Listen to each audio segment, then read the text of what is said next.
Hey Arrows, welcome to the April edition of Dr. D's Pizza Party, a monthly video series where I interview different people from the Watertown School District so you can get to know them better. Each month we'll also be featuring a different pizza place in Watertown. This month's pizza is from Marco's. I think we have some Canadian bacon today. All right, today's guest is Tricia Walker, Curriculum Director for the Watertown School District. Welcome, Tricia. Thank you. All right, let's get this thing rolling. Why don't we start by having you introduce yourself, tell us a little bit about you, and let the audience get to know you a little better. All right, well, I'm a Watertown grad. I grew up in Watertown. I attended Millette School. I went to school in Minnesota, and then I came back to South Dakota and have been here ever since. My first teaching role was at Millette. I taught second grade there, and then I've been kind of moving through technology and curriculum ever since. My husband Scott teaches at high school, and we have 3 daughters, all graduates of Watertown High School, so we try to keep up with them. All right. I think there's some Swiftie trivia maybe coming here later. I don't know. We'll see. We'll see. So, how many years have you been working here? 30 plus. Okay. We'll leave it at that. Well, you mentioned some of the different things you've done for the district. Explain a little bit about the role of the curriculum director and how that impacts the students in Watertown School District. Let's start with that. Okay, well, my role as a curriculum director is to oversee kind of the instruction and how it is supported throughout a child's or student's career through their graduation. And so it's helping to select materials, helping to identify instructional strategies, helping to train teachers in best practices. It also extends to programming, so different professional development to support the learning needs, helping at the district level to make decisions that ultimately impact students' journey as they go through. So it's technically more than just curriculum, but all those pieces kind of create the pathway for a student as they are with us. Yeah, I was wondering if you were going to talk about the professional development. I think that's one of the things that I think we do really well in the Watertown School District is our professional development, not only for teachers, but for all staff members. You want to talk a little bit more about that? Sure. We really try to customize training to meet different needs. And so starting from when a teacher is, or an employee is first hired, we host a new teacher academy, we host a new paraprofessional day, like trying to get them acclimated and meet kind of key people within the district so that they are comfortable starting their position with us. And then at our regular in-services, we try to create those to support emerging needs as they come up. So if we've identified, this year we spent a lot of time on Boys Town skills and behavior needs, and so we customize those trainings to fit the different positions of staff within the district. For our para staff, we invested in something called Vector Solutions to try to meet their specialized needs. They don't need the same level of training on all of our content area needs, but they need things that really help them understand their students so they can meet them where they are. And so that's a tool that we've adopted to help fill that particular need for paraprofessionals. What else?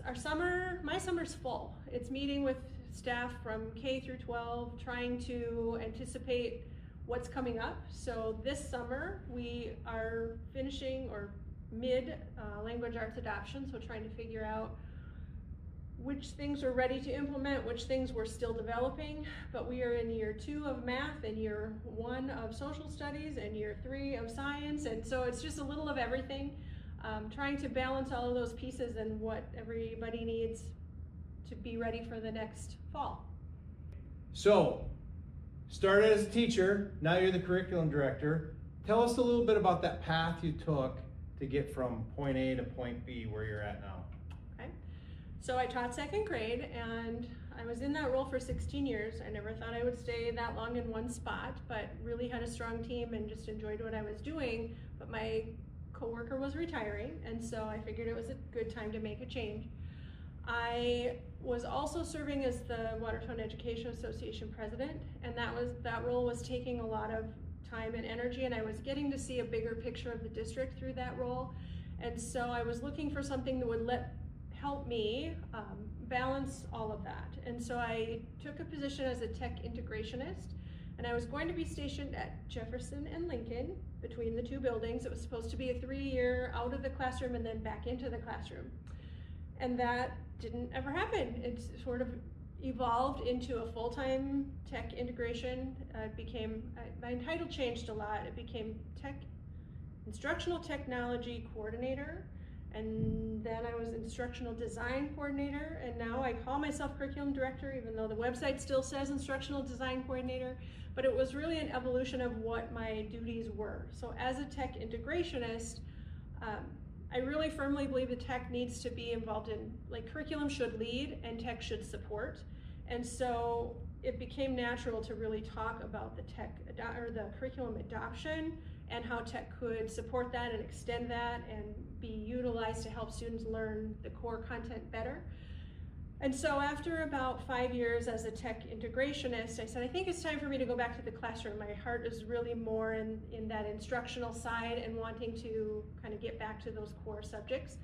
And then the position sort of morphed into, yeah, we do need a little more curriculum focus. And so it became, instead of tech first with curriculum to support, it became curriculum first with tech to support. So here I am. Okay, that's an interesting journey. What's your favorite part about being the curriculum director in Watertown? I like working with people and supporting the needs of, I feel like I try to balance the needs of staff and students and keep learning at the forefront for both groups. It's always trying to push the edge of change. So what is anybody ready for next, and not pushing too hard that it kind of goes off the cliff, but not letting things just stay too stagnant. And so trying to anticipate where those pressure points are, how to support them so that people feel like they can thrive, and then also not get too comfortable that we don't continue to respond. Very good. Well, I know this about you. I know that you contribute to our community in a lot of different ways. Tell me about some of those other outside groups that you're involved in. Probably my main one is I am a 4-H leader for the Cavaliers 4-H Club, so go Cavaliers. Go Cavaliers. My daughters were involved through their all the way through eligibility in 4-H, and so that's how I got to spend extra time with them. And as the other leaders left, my kids were still in it, so I inherited the leadership of it. And now, even though my youngest is out of 4-H, it's a nice way to stay involved with kids. And so every month I get to have my little club come, and we do different projects, and we do service work, and we learn the project areas, and I probably run it more like a classroom than many people, because I design my lesson plan for the week, and so I feel like it gives me kind of that connection to kids and the community both. I think it's a worthwhile activity. Other than that, I'm involved in some different clubs and boards, and just try to stay busy. That's how I thrive the best. You do. We all know that. How about other hobbies outside of school? Well, I like to read. I like to cook and bake for a theme. I don't know that I cook and bake every day, but I do like to cook and bake for a purpose. So a lot of theme happening in my family, party planning and such. My oldest daughter is getting married in June, so that's been my hobby since July, is just trying to get ready for that. I mentioned the Swiftie thing. I didn't know if it was going to come up, so we got it. Everyone needs to know. Yes. What's the Walker Swiftie connection? Well, we have been, as a family of 5, to all of the Taylor Swift concerts. Lucy did miss out on the first one because she was only 2, but she's also been to an extra one than her sisters. So we've all been to all the concerts at least once, and we just make it a point to find the tickets however we can. We've been lucky. We got lucky and went to the Eras tour, and we've been to them all over the place. I do remember the Ticketmaster day. There was a lot of grumbling coming out of that office. Yeah, that's true. Okay, tell us one thing about you that those of us who work with you every day might not realize. Well, when I graduated from school, I graduated in December, and that January, one friend of mine from college, she's actually a Watertown grad as well, but we went to Australia, and we spent 6 weeks. We spent about 4 weeks in a school in Melbourne, And then we traveled up the coast for another couple weeks, and so just went snorkeling in the Great Barrier Reef. I drove a stick shift in Tasmania. I'm full Pretty of surprises. adventurous, yeah. I know, that would Wow. surprise people. Yeah, that's very good. Well, anything else you'd like to tell us, either about yourself or the role, the district? It's a great place to work.